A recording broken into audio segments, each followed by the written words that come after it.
लोकसभा चुनाव के लिए भारतीय जनता पार्टी ने अपनी दूसरी लिस्ट जारी कर दी है। अगर हम हरियाणा की बात करें तो 10 में से 6 सीटों के उम्मीदवारों के नामों की घोषणा कर दी गई है और ये जो 6 उम्मीदवार हैं इसमें शायद फॉर्मूला 50-50 का लगाया गया है।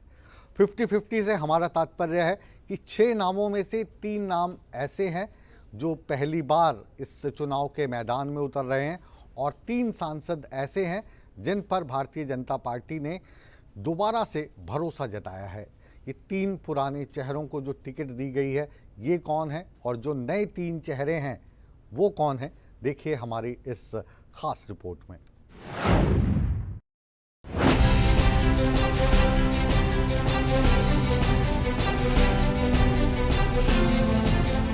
लोकसभा चुनाव का शंखनाद किसी भी वक्त हो सकता है और अब सभी दलों ने अपने अपने उम्मीदवारों के ऐलान करने शुरू कर दिए हैं। बीजेपी ने लोकसभा चुनाव के लिए अपनी दूसरी लिस्ट जारी कर दी है, जिसमें हरियाणा की 10 लोकसभा सीटों में से 6 का ऐलान कर दिया गया है। उम्मीदवारों की चयन प्रक्रिया में पार्टी ने 50-50 का फार्मूला अपनाया है, यानी 3 नए चेहरों को मैदान में उतारा गया है जबकि 3 पुराने सांसदों पर दांव खेला गया है। नए चेहरों में करनाल से मनोहर लाल, सिरसा से अशोक तंवर, अंबाला से बंतो कटारिया का नाम शामिल है। देश के अध्यक्ष नायब सिंह सैनी जी और वर्तमान में सीएम नायब सिंह सैनी जी और पूर्व सीएम मनोहर लाल जी, सबका आशीर्वाद आज रतनलाल कटारिया जी को मिला है और अंबाला की जनता को दोबारा फिर रतनलाल कटारिया जी के परिवार को सेवा करने का मौका मिला। ये पार्टी का और अपने नेताओं का धन्यवाद करती हूँ। राजनीति में कोई विरासत नहीं होती। भारतीय जनता पार्टी में कार्यकर्ता काम करता है, वो अपने काम पर कितना सफल होता है वो उसके आगे मायने रखते हैं। रतनलाल कटारिया जी ने निस्वार्थ भाव से 50 साल भारतीय जनता पार्टी में काम किया और हमारे परिवार की चौथी पीढ़ी है, ये लगातार आगे भी भारतीय जनता पार्टी के लिए काम करती रहेगी, क्योंकि भारतीय जनता पार्टी में देश के लिए काम किया जाता है, ना कि व्यक्ति के लिए। उसी को लेकर हम आगे काम करेंगे। देखिए, जो अभी हुआ है ये तो 10 साल पहले भी बहुत लोग गए थे कांग्रेस से भारतीय जनता पार्टी में, लेकिन हम ये मानते थे कि नहीं, हमें संघर्ष करना है, हमें लड़ाई लड़नी है।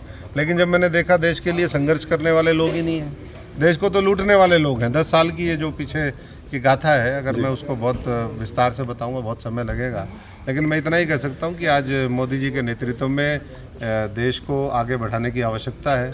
उनका मैं आभार प्रकट करता हूं, सारे केंद्रीय नेतृत्व का, नड्डा साहब का, अमित शाह जी का, प्रदेश का नेतृत्व मनोहर लाल जी, विप्लव देव जी, नायब सैनी जी और उन कार्यकर्ताओं का जिन्होंने मेरे ऊपर भी आस्था जताई है और उन्हीं के फीडबैक के आधार पर। ये मेरी टिकट नहीं है, ये उन सब लोगों की टिकट है जो आने वाले समय में भारतीय जनता पार्टी को शीर्ष पर देखना चाहते हैं। वहीं जिन पुराने सांसदों को टिकट दी गई है उनमें गुरुग्राम से राव इंद्रजीत, फरीदाबाद से कृष्णपाल गुर्जर और भिवानी महेंद्रगढ़ से धर्मबीर सिंह का नाम शामिल है। देखिए, इस भरोसे के लिए मैं आभार करता हूं अपनी पार्टी के केंद्रीय नेतृत्व का और हरियाणा प्रदेश के नेतृत्व का, और खासतौर से देश के यशस्वी प्रधानमंत्री आदरणीय नरेंद्र मोदी जी का मैं हृदय से धन्यवाद करता हूं कि उन्होंने मुझ जैसे कार्यकर्ता पर फिर से भरोसा जताया है। और मैं उनको इस बात की गारंटी देता हूं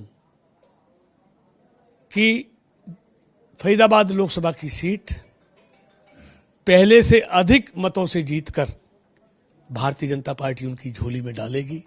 एक नया इतिहास बनेगा, जैसे मोदी जी के नेतृत्व में एक नया इतिहास बनने जा रहा है।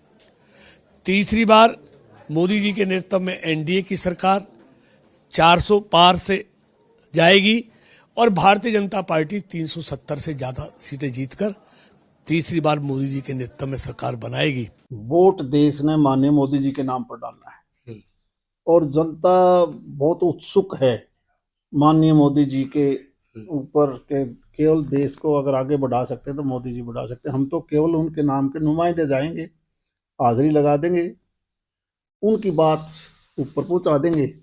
मुझे लगता है कोई रणनीति कोई और की कोई जरूरत नहीं पड़ेगी।